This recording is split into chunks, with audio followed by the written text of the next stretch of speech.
thank you all for coming out. This is a great turnout, and I think it's good for the senator and the representative to see that this was the right thing to do. These laws. So,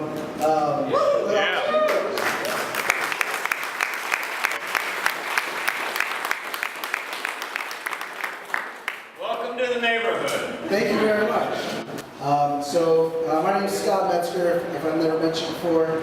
I'm the founder of FreeTail Brewing Company. We've been on 1604, on where some people say you need a passport to get to. Down here. We've been there about 5 years. When we started the business, our goal was to open our brew pub, build a reputation, and expand into distribution. And this was our original business plan. There was one problem with our business plan, in that it was specifically illegal. So in our business plan was this one little line: change the law. Right? Easy enough. We'll build out the space. We'll start making beer. That's the hard part. Change the law. No problem.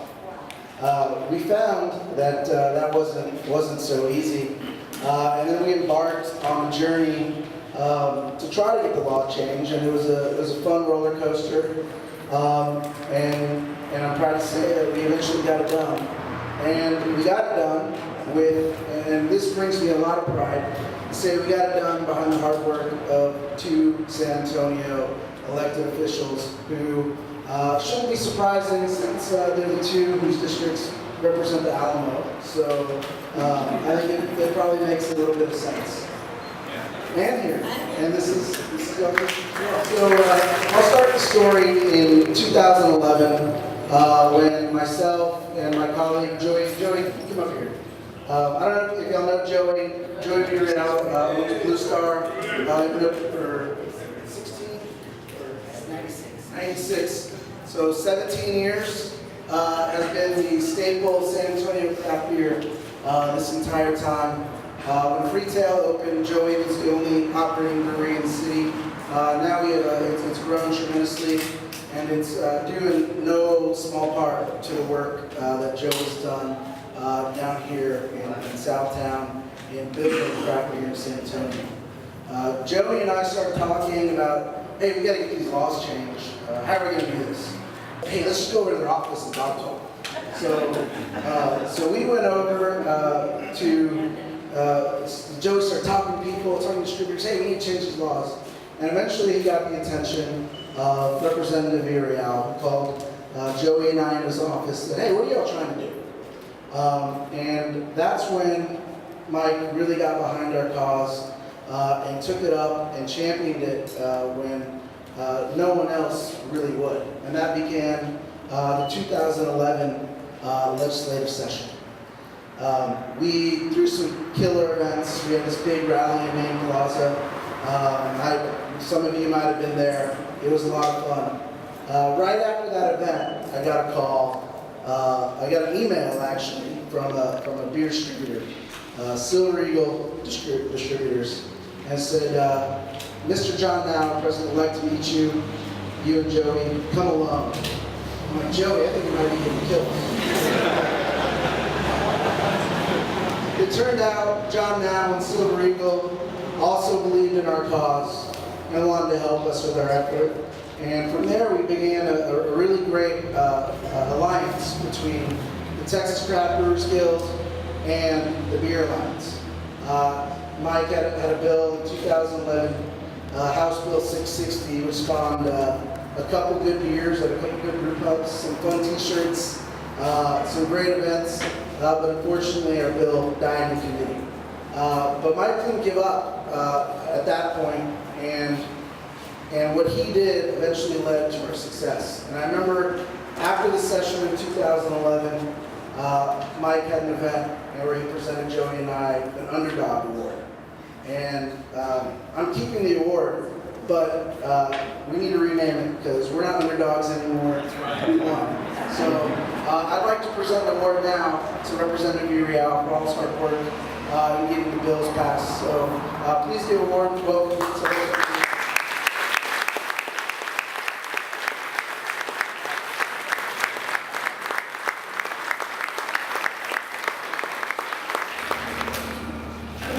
Scott. Well, I remember the meeting very well when I met with Scott and Joey and also John Gillis, who is one of our local distributors. And back then, the distributors were really a block against the idea of modernizing our laws. But John wasn't. He was very open-minded. Came in with Scott and Joey, and they shared what they wanted to do, and I told them, are you kidding me? Nobody has had any luck in changing this law, and the reason is because all the resources, money, big money, is on the other side, trying to maintain the status quo. But it's the right thing to do, and I'll join you. And I'll file the legislation, and we'll use this as an organizing, if we're not successful in passing it in 2011, we'll at least use it as an organizing tool to build the grassroots movement that we need. And that's exactly what ended up happening. I remember very clearly after that session, I met with a beer distributor, Budweiser, different part of the state, and he was trying to sort of talk me off this idea of modernizing our laws. And I had to interrupt him and explain to him, look, we might not have won in 2011, and we may not make it happen in 13, but eventually we will, because Texas stands for business, and it stands for beer. Good beer. I mean, it's really basic. Our core values aren't going to let the status quo remain. And so here we are today. I didn't think it would be this quickly, but we have broken through the barrier. There's still more work to be done, but we have seen already the signs of our success with new businesses like Scott's business here in our Southtown community. This is tremendous. I brought a quote that I want to share with you that I just love. So this is a quote from San Antonio Express News reporter, some 80 years ago. Quote, "There is no institution in San Antonio which has provided more employment than the breweries." End quote. San Antonio was built on beer. And we're here today to celebrate 150 years of this industry, of this product. And we're opening a new chapter in that history. Thanks to many of you and these gentlemen and our Senator Van Putte.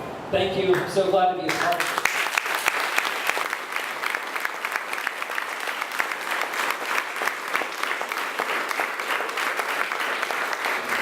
From there, though, we had said, all right, how do we make the next step from going to having a great grassroots effort that gets media, we have fun events? How do we get this done? So, coincidentally, Senator Van Putte and Senator Corona started looking at ways, how do we fix our alcoholic beverage code to prevent us from being sued, mostly. And my colleagues and I on the Gills, we immediately saw the opportunity to completely hijack this effort and make it about our issue. And I think, one of Senator Van Putte's greatest attributes is that she is cautious but open to things that come in. So when we started coming in and talking about our issue, she was a little cautious, but she was open, receptive to us, and we eventually got her on our side. Throughout the process, there was a lot of times when I found myself alone in a room of lobbyists who combined to make multiple time factors more than probably all breweries in Texas combined. Between our lobbyists, Anheuser-Busch lobbyists, Ford Coors lobbyists, distributor group A lobbyists, distributor group B lobbyists, international liquor conglomerate lobbyists. And then there's me, hey. And it was always, a little daunting, but always sitting behind me and having my back was Senator Van Putte. And after tough meetings, where things might not have been going our way, or after hearings, it was always Senator Andy who was first to give me a comforting hug and let me know that, hey, we're doing good, we're going to be all right. So Senator Van Putte, being a female Democrat from San Antonio, you told me, you get used to having to lose and dealing with being the underdog. All the time. We put together a bipartisan coalition of people to support our bill. We had 16 joint co-sponsors on our bill. It was passed the moment it was filed, basically, because of her and her staff's hard work. Republican, Democrat, from the farthest to the right to the to the left, which we just call the middle. I'm proud to be able to call both my and Senator Andy friends, and I want to please give a warm welcome to Senator Andy for all the hard work.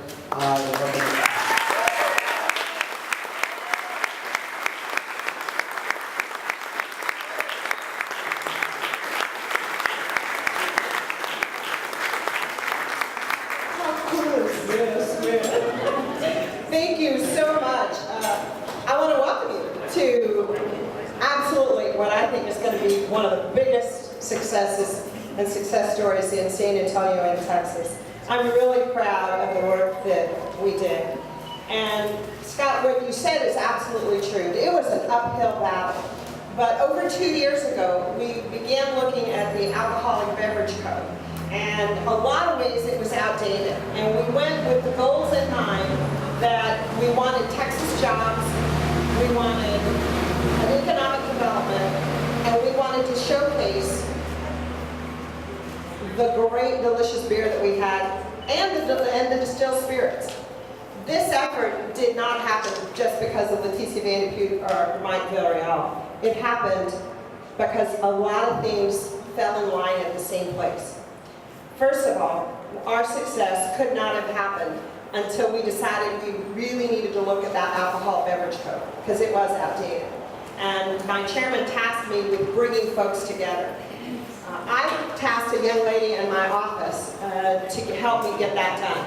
We began with having meetings with the industry. There were times there were over 200 people, and we had to leave the Capitol because there wasn't any room that could hold us. And that was all the tiers of distributorship, manufacture, distilled spirits, beer, wine. At the end of the day, we had 37 pieces of legislation drafted. Now, Leticia Van Putte and her staff are really good, but we're not that good to be able to pass 37 pieces.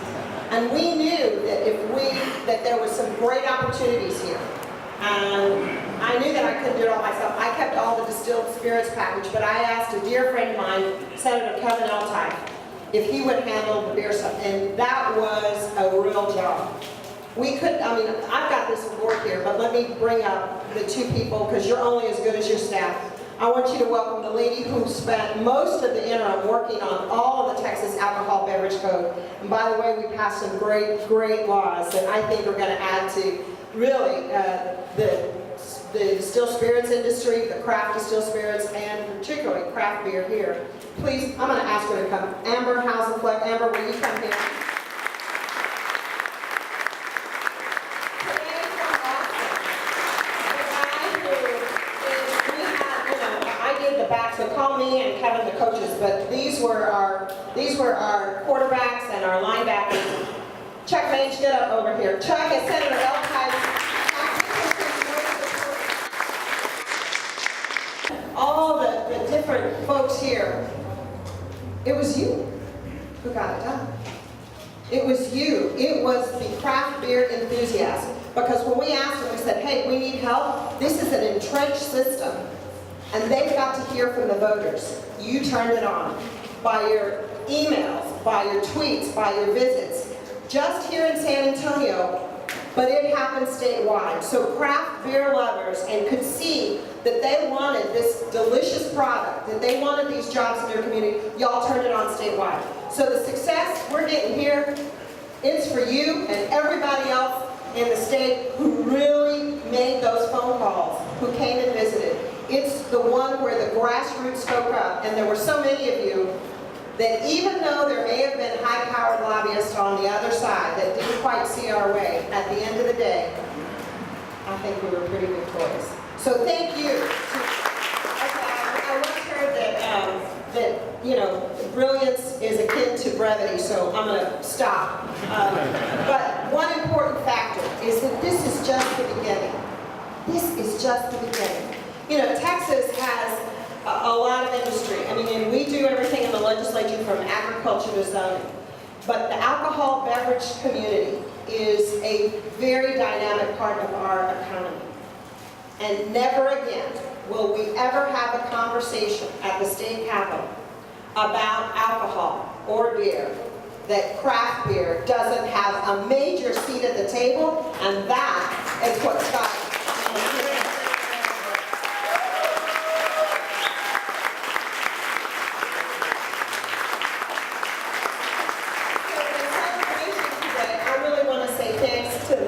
Here who accepted our phone calls and Amber's calls sometimes at 1 in the morning, because that's when we got word that there would be an amendment, and for coming to the Capitol and being there by 7 a.m. because hearings, you had to start signing up.